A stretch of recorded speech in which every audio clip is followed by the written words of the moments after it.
పోరాటం చేసి తెలంగాణ రాష్ట్రాన్ని సాధించినటువంటి ఖ్యాతి ఇమేజ్ తెలంగాణ ప్రజల్లో గుండెల్లో ఉన్నటువంటి నాయకుడు కేసీఆర్ గారు. 10 సంవత్సరాలు చక్కటి పరిపాలన అందించినటువంటి నాయకుడు కేసీఆర్ గారు.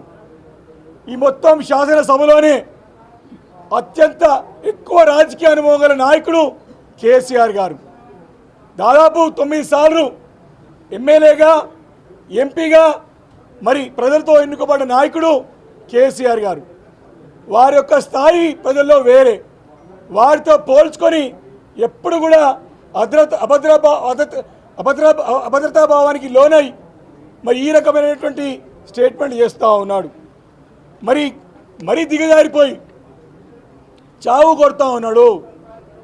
నిన్న తెలంగాణ సమాజం అంతా కూడా దుమ్మెత్తి పోసింది రేవంత్ రెడ్డి గారి మాటలకి. ఈరోజు కూడా వారు ఏం మాట్లాడతారు? ఈరోజు నేను వారు ననలేదు, పార్టీ ననినా పార్టీ మార్చిలో పోతా అని చెప్పి అనుకుంటూనే మరి ఆ స్థానం నాకు వస్తుందా? రేపొద్దున ఏమైనా అయితే ఈరోజు ఈ మాటలు రికార్డులో ఉన్నాయి, సమాజం అంతా కూడా గమనించింది. అనుకోనిది ఏమైనా ఆ సీటు గురించి పోటీ పడేది మేము కాదు కదా, వాళ్ళు కదా అని చెప్తా ఉన్నాడు రేవంత్ రెడ్డి గారు. అనుకోని ఏనైతే అందరికీ అనుకోని అవుతుంది. చెప్పలేము నీ ప్రభుత్వం ఉంటుందో ఊడిపోతుందో, నీ ప్రభుత్వం నిలబడుతుందో నిలబడదో. అనుకోరానిది ఎక్కడైనా ఏమైనా కావచ్చు, ఎప్పుడైనా కావచ్చు.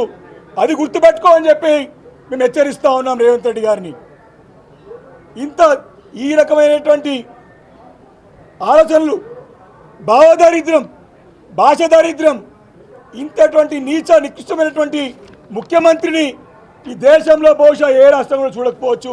దురదృష్టం ఈరోజు ఈ ముఖ్యమంత్రిని ప్రజలు చూడాల్సినటువంటి సందర్భం ఏర్పడదని చెప్పి మనం చేస్తూ ఉన్నాను. ఈరోజు వారేదో జీతం ఇస్తున్నారంట.